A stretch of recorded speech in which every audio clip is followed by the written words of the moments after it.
Amina woke before the sky had any light. In the thin room she shared with her little brother, Samir, the air felt cold against her skin. Their one-room shack sat on a dusty piece of land at the edge of the city. Worn-out blankets lay, entangled, heaps on the wooden floorboards. Amina listened for Samir's soft breathing. She pried herself from sleep and looked over at him. His chest rose and fell slowly. He looked smaller now, like a bird too fragile to fly. She slipped out of bed, careful not to wake him. Her feet found cold spots on the bare floor. Outside, she could hear roosters crowing in the distance. A thin moon hung low, casting faint silver light across their meager possessions. A single, half-open window let in a breeze that carried the scent of dry dirt and old wood. Amina shivered and drew her thin sweater closer round her shoulders. She crossed the room to a small wooden table by the wall. On it sat a clear glass jar with a few copper coins inside. The coins rattled softly when she picked up the jar. They were all she had, saved from odd jobs she had done over the past week, carrying water buckets, sweeping steps, and sometimes helping a neighbor wash dishes. Her father worked long hours fixing broken machines in a workshop across town. He sent money now and then, but bills for their tiny home and medicine for Samir often used up what he earned. Amina tipped the coins back into her palm and counted them again. 1, 2, 3, 4, 5, 5 small coins. That would buy only a tiny bottle of milk. Samir needed more than just a taste to help him grow stronger. He lay sick for days, coughing quietly through the night. Their mother left them when Samir was just a baby. She said she could not stand their hard life. Since then, Amina had taken her place, caring for her brother and praying every moment that something would change. She knelt beside Samir's bed and brushed a strand of hair from his forehead. His skin felt a little warmer than it should. She worried that he was too weak to sit up on his own. She whispered to him, "I will get you the milk, Samir. Just wait for me." She hoped he heard her words. He did not move, and his eyes stayed closed. Her heart felt heavy, but she had promised, and she would keep that promise. Amina quietly gathered her things. She put her few coins in an old cloth pouch and tied it around her waist. She grabbed a small cloth bag, the one with a faded flower drawn on it. Inside was a scrap of bread from the night before. That would have to be enough to keep her going until she finished her task. She slipped out of the shack and closed the wooden door behind her. The hinges creaked softly as the door swung shut. Outside, the world was still dark. The sky had only the palest hint of purple near the horizon. A lone street lamp flickered at the end of the path that led to the main road. Amina wrapped her arms around herself and began to walk. Her feet crunched on gravel, and dry leaves rustled under each step. In the distance, she could see the outline of houses and low-rise buildings. A handful of early risers had lanterns and torches, lighting their way to work. Amina bowed her head and walked faster to keep warm. As she neared the market road, the city came alive in small ways. A vendor wheeled a cart piled high with vegetables and fruits. He called out his prices, but Amina did not stop. She pressed on, trying not to think about how little money she had. Her mind filled with images of Samir reaching for the milk bottle. Eyes bright with hope, she was determined to see that smile again. A sudden breeze blew dust into her face, and she wiped it away with the back of her hand. She finally reached the market square. It bustled even at this early hour. Stall after stall lined the street. Some sold fresh bread still warm from the oven. Others offered steaming cups of tea and soup for hungry workers. Amina paused at a stall selling powdered milk in small bottles. Rows of white containers sat neatly on a wooden shelf. The price was clearly marked beside them. She pulled out her pouch of coins and laid them on the stall's counter. The vendor looked at the coins and then at Amina's hopeful eyes. He shook his head gently. 5 coins only gets you 1 bottle, he said softly, pointing to the smallest bottle at the end of the row. Amina nodded, biting her lip to keep back tears. She placed her coins around the bottle's base and picked it up carefully. It felt heavy in her hand, more precious than anything she had ever held. The vendor wrapped it in a small piece of paper and handed it to her. "Here," he said. "Take care of your brother." Amina clutched the package to her chest and whispered, "Thank you." Just then, she heard a car approach. It slowed as it reached the market's edge. The engine's hum was deeper than any she'd heard before. She looked up and saw a shiny black SUV with tinted windows. The vehicle came to a stop nearby. A man stepped out, dressed in a dark suit that looked as new as the car itself. His shoes shone under the market lights. People nearby paused and watched quietly. Amina's heart pounded. She had heard stories about billionaires who lived far away. They said those people never noticed poor children on the street. But here, he was, right in front of her. Amina lingered by her stall, unsure what to do. The man lifted his gaze and saw her holding the bottle of milk. He took a slow step toward her. All the noise of the market seemed to fade away. She clutched the milk tighter. She remembered her promise to Samir. She took a deep breath, wiped her sweaty palms on her skirt, and waited. What would happen next? She did not know. But she was ready to tell him her story, ready to ask for help if she had to. She hoped he would listen. Checked said. Amina stood frozen as the tall man in the dark suit approached. He moved with a quiet grace, each step measured and sure. His shoes made a soft tap on the stone pavement around them. The market's bustle faded into a hum. Amina gripped the bottle of milk tighter, its cold surface pressing against her palm. The paper wrapping rustled. She felt a small tremor in her fingers. The man stopped 1 or 2 paces in front of her. His eyes were gentle yet curious. He looked down at the bottle in her hand, then up at Amina's face. She held his gaze but felt nervous. Her heart pounded so loudly she thought he might hear it. For a moment, she thought of turning away, running home with the precious milk. But she did not. Samir's face flickered in her mind, his hopeful smile when she said she would get him milk. She took a small breath and opened her mouth. "Sir," she said, voice shaking but clear. "My brother is very sick. I only have these coins." She tipped her head toward the crumpled pouch at her waist. "Please, could you help me buy more milk? I will pay you back one day." Her words tumbled out all at once, ending in a hopeful little plea. The man's eyes softened. He extended his hand and touched the paper around the milk bottle. "You found this bottle?" he asked quietly. His voice was calm and deep, like distant thunder without the storm. Amina nodded. "Yes, sir. I paid for it, but he needs more." She pointed down the row of bottles on the stall. "He needs at least 3 or 4 a day. I only have 5 coins." He looked at the stall where the vendor waited politely. The vendor had paused his work and watched in silence. The man nodded toward him. The vendor understood. He stepped forward and said in a gentle tone, "Miss, this bottle costs exactly 5 coins. Anything else will need more coins." The man turned back to Amina. He lifted his hand and motioned the vendor away. "Please," he said, "keep that bottle." He reached into his own pocket and took out a thick envelope. It looked heavy. He placed it in Amina's unresisting hand. Amina gasped softly. "Sir, I can't." He shook his head. "You can, and you will." He smiled, a small and kind gesture. "But I want to know your brother's name, and your name." He paused. "And I want to hear about your life. Tell me your story." Amina's eyes widened. She swallowed and clutched the envelope and the milk bottle. Her legs felt weak. She steeled herself. "My name is Amina. He is Samir." She glanced sideways at the envelope in her hand. It was thick, more coins. Maybe she took a breath and began. "I live here with him and my father. We have no mother. She left when Samir was a baby. She said she could not bear our hard life." Amina's voice wavered. She closed her eyes for a moment. When she opened them, she found the man's eyes gentle, full of attention. "My father works in a workshop fixing machines. He sends money, sometimes, but most of it goes to rent and bills. Samir got sick last week. He coughs all night. He needs milk to make his cough go away. I've tried home remedies, but they don't work. I have to give him milk." A single tear rolled down her cheek. She brushed it away. The man nodded. He did not interrupt. He simply listened. Around them, the market resumed its normal rhythm. People moved in and out of stalls. A few curious onlookers lingered at a distance, whispering. But the man seemed unaware or unconcerned. His full attention stayed on Amina. She felt a strange courage well up in her chest. She spoke faster now, as if rushing towards some invisible end. "I do small jobs, washing dishes, carrying water. I save my coins. But it is never enough. I thought I could beg someone. But I was too shy until I saw you." She looked down at his suit. "I saw your car and thought maybe you could help." He smiled again and tilted his head. "Why me?" he asked softly. "Why approach me?" Amina blinked. I needed someone. You were here. You looked kind. And I promised Samir I would bring him milk." She held up the bottle and the envelope.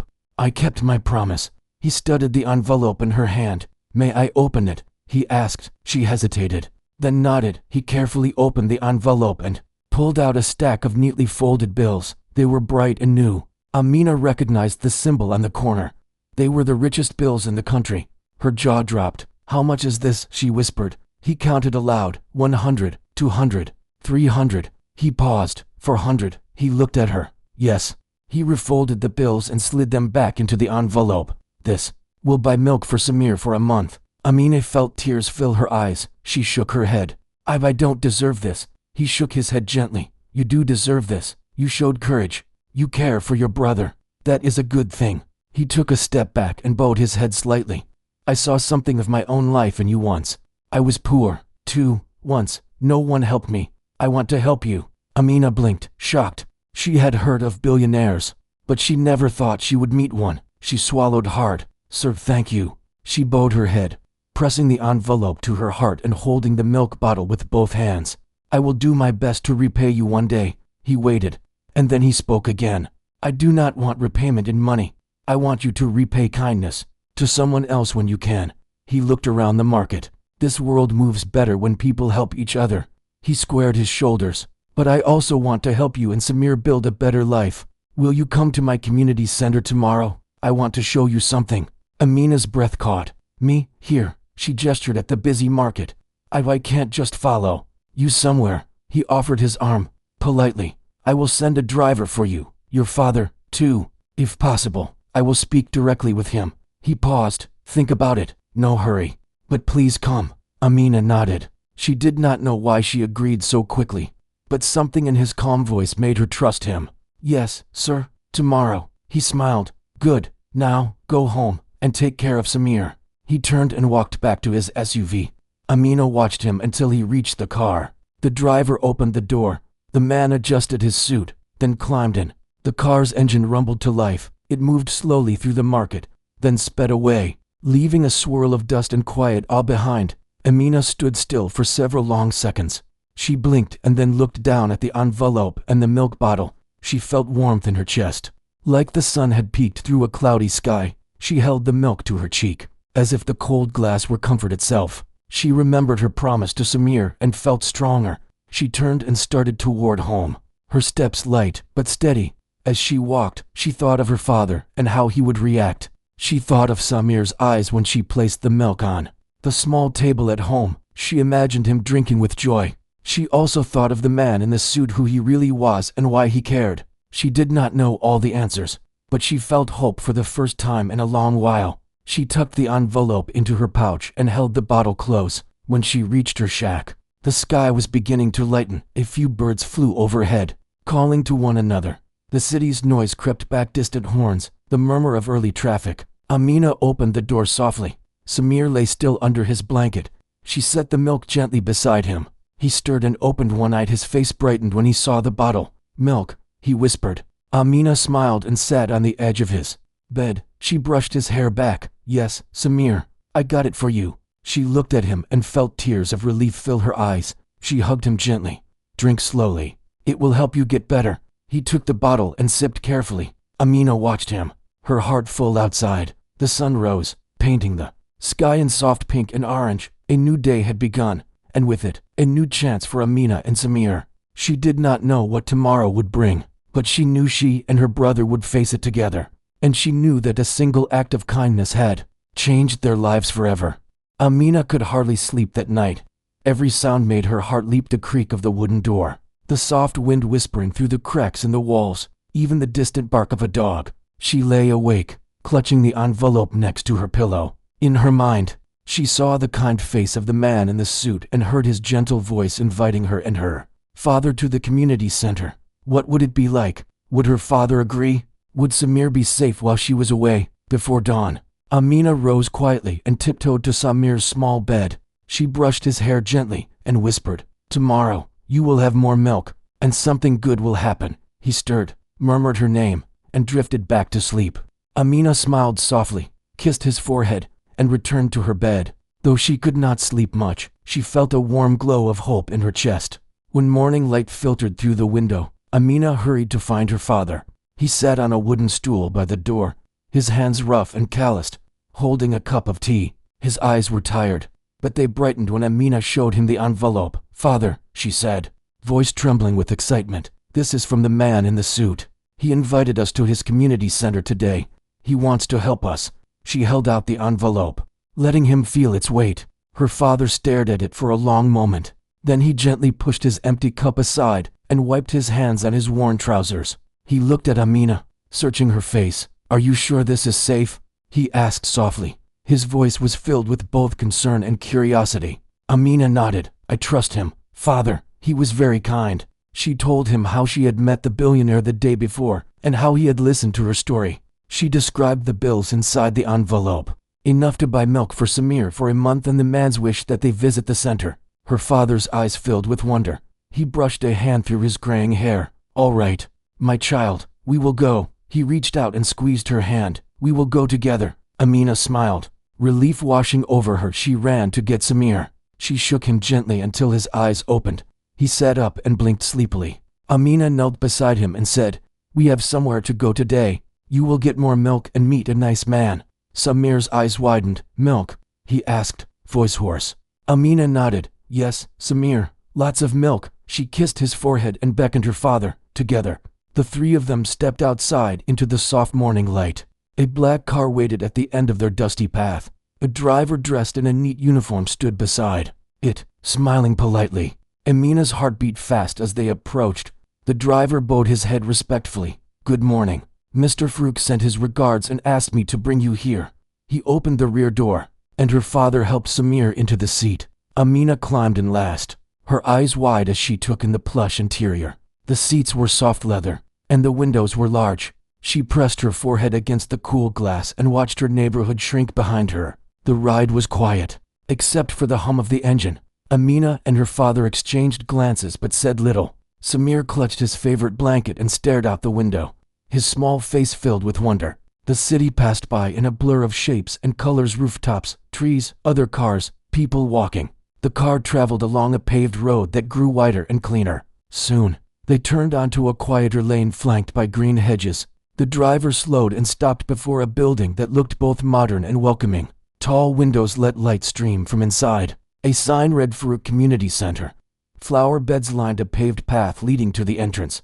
A gentle fountain bubbled at the side, sending a soft spray of water into the air. Birds perched on nearby branches, chirping happily. Amina's father opened the door for her and Samir. She felt a rush of excitement and nerves as they stepped onto smooth tiles. Inside, the community center was bright and clean.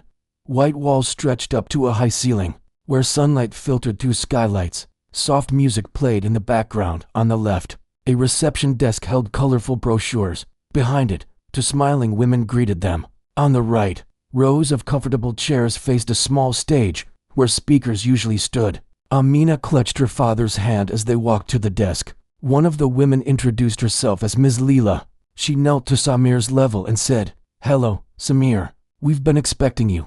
Would you like some milk now?" She held out a small carton with a straw. Samir's eyes lit up. "Yes, please." He took the carton eagerly and took a long sip. His face brightened as the cool milk washed down. Amina felt a smile spread across her face. Ms. Leela rose and turned to Amina's father. "Your daughter told us all about you. Mr. Farouk asked me to show you our programs." She led them down a wide hallway decorated with posters of children studying, families laughing, and community gardens. The walls displayed quotes about hope, kindness, and learning. Amina marveled at the bright colors and positive messages. Her heart felt lighter than it had in years. They entered a large room filled with desks and bookshelves. Children sat at the desks, reading or writing. A teacher stood at the front, guiding them through a simple lesson. Amina's father watched with curiosity. Ms. Leela explained, "We offer free tutoring for children from families in need. We also provide school supplies and meals." She paused and smiled. Mr. Farouk wanted to make sure Samir and Amina have every chance to succeed in school. Amina peeked at her brother.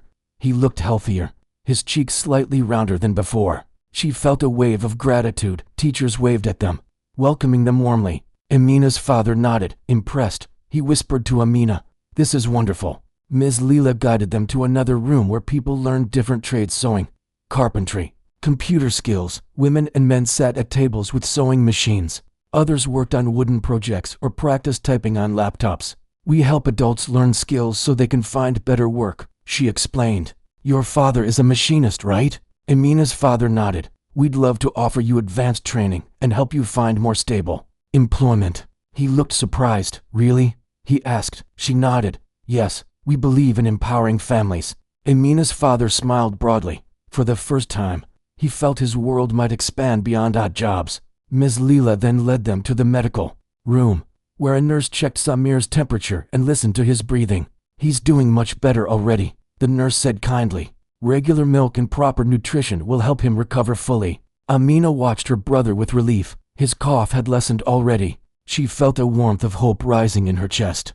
Ms. Leela handed Amina a small bag of books, notebooks, pencils, and a letter. The letter invited Amina to join an after-school reading club at the center. She also received a uniform for school neatly ironed and folded.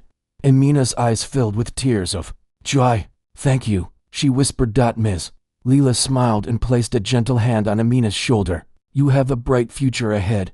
Then she led them back to the reception area. The driver stood by, ready to drive them home. As they waited, Amina's father approached the reception desk. He spoke quietly with the staff, accepting enrollment forms for Amina and himself. Amina watched her father fill out the forms, his handwriting careful and precise.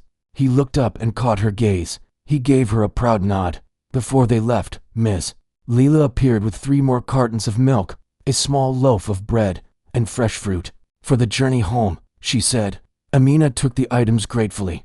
Her father thanked Ms. Leela and the other staff. They walked outside under a bright sky. The driver opened the car door, and they settled inside. As the car pulled away, Amina pressed her face to the window, memorizing the building and the garden. On the ride back, Samir nibbled on bread and sipped milk. He looked content. Amina's father reached back and brushed Samir's hair. You're going to be fine now, he said softly. Then he turned to Amina. You did well, my child. You brought us here. She felt a surge of pride. She thought of the man who had set it all in motion. She wished she could thank him again. That evening, they returned home carrying books, supplies, and enough milk to last for days. Amina and her father organized the items carefully. A small smile played on Samir's lips as he drank more milk before bed. Amina sat beside him, brushing his hair and whispering, You'll grow strong now. Her father watched them, eyes shining. As night fell, Amina lay in bed, exhausted but happy. She thought of tomorrow, new books, new lessons, new hope. She closed her eyes and drifted into sleep, dreaming of a bright future for herself, her brother, and her father. A single act of kindness had opened a door that would change their lives forever. A few days passed since Amina, her brother, and her father visited the Fruit Community Center. Each morning, Amina saw Samir drinking his milk with a brighter smile. His cough faded, and his cheeks grew fuller. Their father practiced new machine skills at home, excited by the tools and books he brought back. Amina joined the reading club after school, where she read stories aloud and helped younger children learn letters every night. She and her father told Samir about their day, how he laughed with friends at the center, how his cough was almost gone, and how he had milk waiting for him each morning. One afternoon, as the sun dipped low, Amina stood by their doorway watching her father repair an old fan. He worked carefully, oiling the gears he had learned to fix at the center's woodworking workshop. Samir played nearby with a small toy car they had received. The sound of the car's wheels on the dusty floor made Amina smile. Their home felt warmer now, not just because the fan worked again, but because hope filled every corner. Suddenly, the sound of a car engine rumbled down their street. It slowed and stopped outside their shack.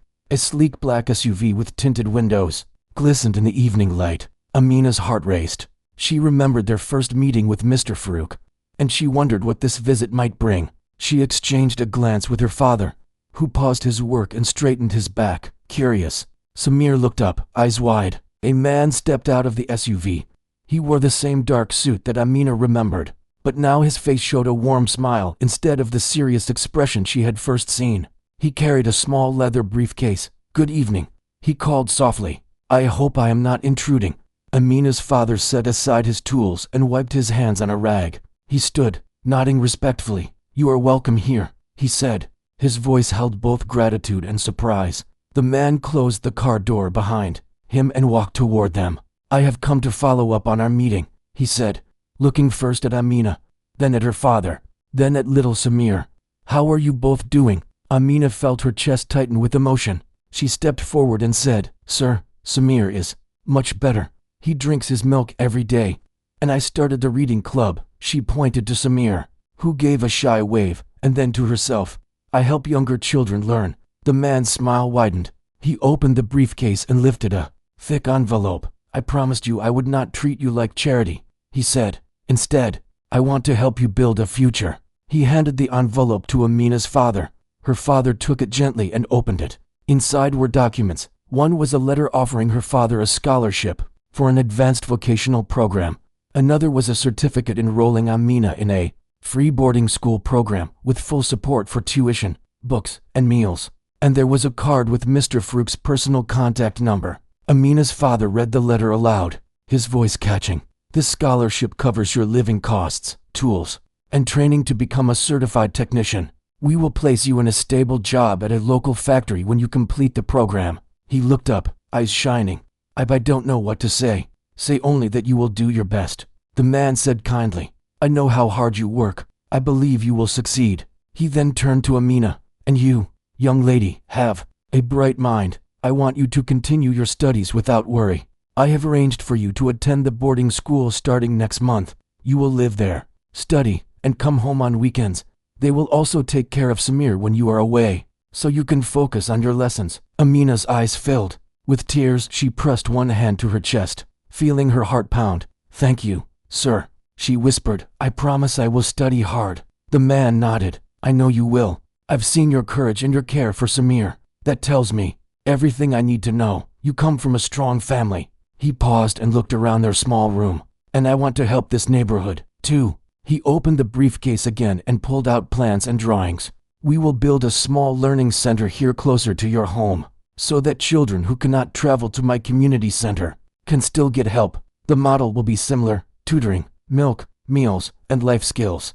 Amina's father placed a hand on his daughter's shoulder. You've done all this for us, he said to the man. Why? The man folded his hands in front of him. I was once like you, he said softly. When I was a child, I had nothing. I had dreams, but I had no chance to learn. I struggled, and I found a way out through someone's kindness. Now, I can pass that kindness on. I want you to help others in turn. He looked at Samir. And this young man will get stronger every day. I would like to hear how he grows, so please feel free to write to me. He handed Amina a small notebook and pen. Write to me. Tell me your successes, your struggles, your dreams. I will write back. Amina took the notebook as if it were pure gold. She ran her fingers over its smooth cover. I will, she promised. The man stood and smiled at all three of them. I must go now, he said, but I will return next month for the center's opening and to see how you are all doing. He closed the car door and paused, then looked back. And Amina, remember to repay kindness when you can. That is all I ask. The SUV drove away, its lights glowing brighter than the setting sun. For a moment, the street was silent. Then Amina's father exhaled deeply and turned to his children. This changes everything, he said. That night, after Samir had fallen asleep and her father was resting, Amina sat at the small table, the notebook before her. She opened it and wrote, Dear Mr. Farouk, thank you for your kindness. Today you helped our family again. I promise to work hard in school and help others someday. Love, Amina. She folded the page carefully and closed the notebook. The next morning, workmen arrived to survey the land beside their shack. They marked lines on the ground where the new learning center would stand. Neighbors gathered, curious, whispering excitedly. Some brought water and snacks for the workers. Others offered to help clear debris. The news spread quickly. Help was coming to their street. Amina and her father joined the effort. He lifted fallen branches. She handed him tools. Samir watched and clapped when a heavy board was moved. Everyone felt a sense of pride and unity. Amina's heart swelled. She thought of the man who had made it possible and the promise she had made to repay kindness. Already, she felt that spark of giving back. At school, Amina shared her story with her reading club. The teacher asked her to talk about her dreams. She stood before the small group of children and said, I want to become a teacher, so I can help children learn to read and write. And I want to bring a little milk to every child who needs it. The children stared in admiration, and the teacher nodded. Her classmates asked questions. Will you really build a center here? They wondered. Amina smiled. Yes, because many children need help, and all of us can share what we have.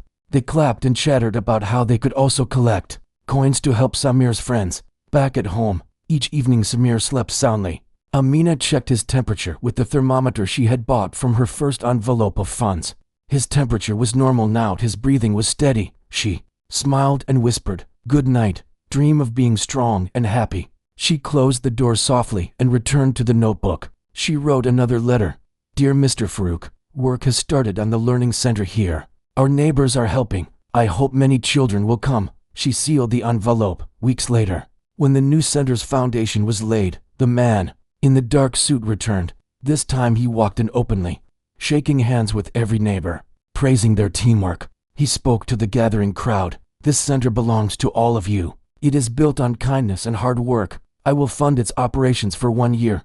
But after that, I hope this community will keep it alive." He paused. Kindness is stronger when it grows from one person to many.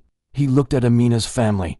"Thank you for welcoming me into your lives." That evening, Amina looked at the new building rising from the ground. She thought of how one act of help had bloomed into many. She touched the notebook in her bag and felt gratitude and determination.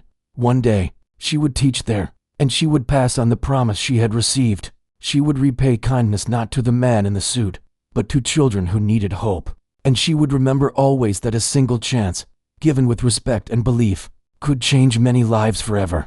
The morning sun rose softly over the dusty street, its light touching the fresh walls of the small learning center that stood beside Amina's home. Birds sang as neighbors gathered with smiles, ready to open the doors for the first time. Inside, tables were set with notebooks and pencils, chairs ranged in neat rows. Amina walked up the small steps with her father and Samir.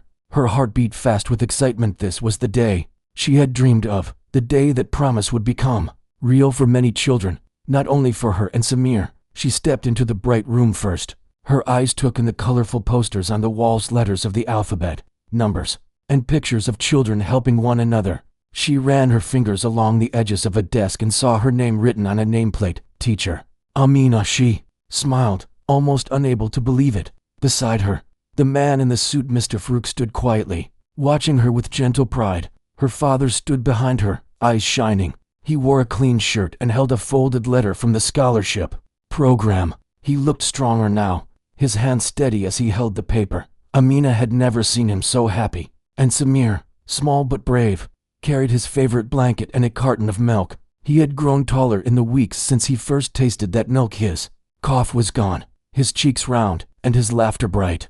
Mr. Farouk tapped lightly on the desk to draw their attention. "Welcome," he said, his voice warm and clear. "Today, this center opens its doors to all children who seek knowledge and care. It stands because we believe every child deserves a chance." He paused, letting his words sink in. Around them, neighbors looked on with quiet joy, some wiping tears from their eyes. They remembered the day when Amina first approached him for milk, and how her courage had sparked this change. Amina felt a gentle hand on her shoulder. It was Ms. Leela, the center's manager. She smiled and whispered, "Are you ready?" Amina nodded, breath catching in her throat. She stepped forward and looked at the small crowd of children and parents waiting outside. Some faces were shy, others curious, but all were hopeful. She cleared her throat and spoke softly. "Good morning, everyone. I am Amina. I will help you learn letters, numbers, and stories.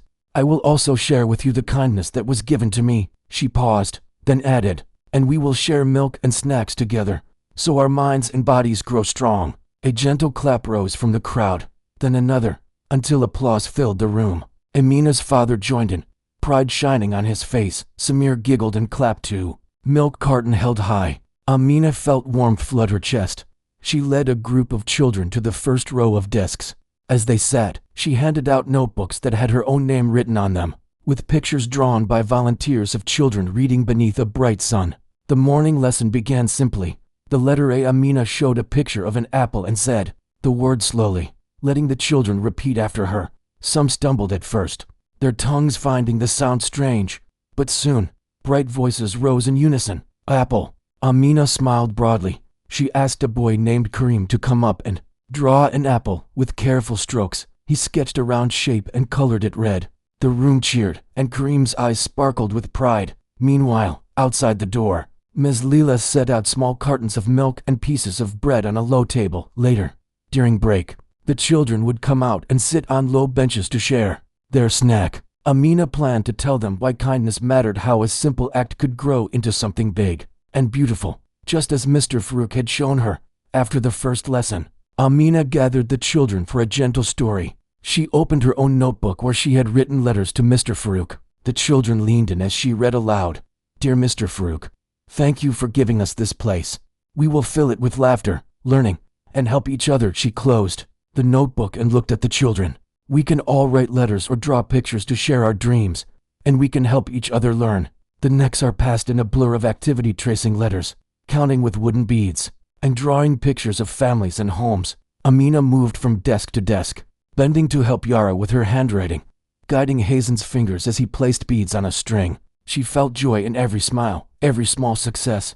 The center was more than a building. It was warmth, promise, and community alive. When the bell rang for break, children streamed outside. They sat in small circles, sipping milk and nibbling bread. Amina found Samir, who was showing his tractor toy to two boys. She knelt beside him and whispered, "How do you like it?" He grinned wide. "I love it, and I love the milk." He handed her his carton. She sipped and felt its cool sweetness. "Me too," she said. "It makes me strong." Her father joined them, carrying a plate of fresh fruit. He sat on a low bench and handed slices of orange and banana to the children. He looked at Amina and said softly, "Thank you, my daughter." She smiled and leaned against him. She remembered the dark morning when she had crept from bed to fetch coins, and how far they had come. As the day continued, volunteers arrived, young people from nearby neighborhoods, eager to help. Some taught computer basics on laptops, others read stories under the shade of the center's tree. A team of women set up a small sewing corner where mothers could learn to make simple clothes. The center buzzed with life, every corner offering a chance to grow, learn, and support one another. At midday, Mr. Farouk returned. He walked through the hall, greeted by laughter and chatter. He stopped by Amina's desk to watch her teach. A reading circle. She held up a brightly colored book and guided the children as they sounded out words. When they finished, they all cheered and rolled up their sleeves for a group photograph. Mr. Farouk stepped forward, standing behind the children with Amina at the center, her hair catching the sunlight. A volunteer snapped the photo, a memory of the day hope took shape. After the lessons ended, Amina and her father helped clean the desks and stack chairs. Samir and a few children gathered fallen leaves in a corner, pretending to play a game. Ms. Leela handed Amina a small framed picture drawing by the children of a bright sun over the center. It read, "Thank you, Amina and Mr. Farouk." Amina's eyes filled with tears as she accepted the gift. She pressed the frame to her heart and whispered, "Thank you." When the center closed, families gathered their children and supplies. Some mothers thanked Amina directly, praising her warmth and patience. Fathers shook her father's hand, grateful for his learning and helping hand. Children waved as they left, promising to return tomorrow. The man in the suit, Mr. Farouk, watched them go, his heart quiet with satisfaction. He turned to Amina and her father. "This is only the beginning," he said. "I will support the center for a year, and then we will see how the community carries it forward. I believe in you all." He looked at Samir, who stood shyly beside him, and Samir, "Keep growing strong." Samir beamed and reached for his milk carton. Mr. Farouk handed him another, and Samir nodded enthusiastically. As the crowd dispersed, Amina and her father walked home under the late afternoon sky. Samir skipped ahead, his laughter echoing. Amina held her father's hand and looked at the new building beside their home. She felt pride and purpose fill her chest. She thought of the journey from that first dawn when she counted 5 coins to buy milk, to this day when she taught children and stood as a symbol of change. That night, after Samir fell asleep with his milk by his bedside, Amina sat at her small desk and wrote a final letter in her notebook. "Dear Mr. Farouk, today the center opened its doors. Children laughed, learned, and shared. Thank you for believing in us. We will keep this place alive with kindness and hard work. With gratitude, Amina." She drew a bright sun and a house beside the words. She folded the page and placed it in an envelope, ready for the day when she could mail it. She lay down, her mind calm and happy. She thought of tomorrow's lessons, Samir's laughter, and her father's bright eyes. She thought of the promise she had made to repay kindness by giving it forward. As sleep gently came, she whispered into the darkness, "We are ready," and with that, she closed her eyes, dreaming of a future built on hope, care, and the power of one small act to change many lives.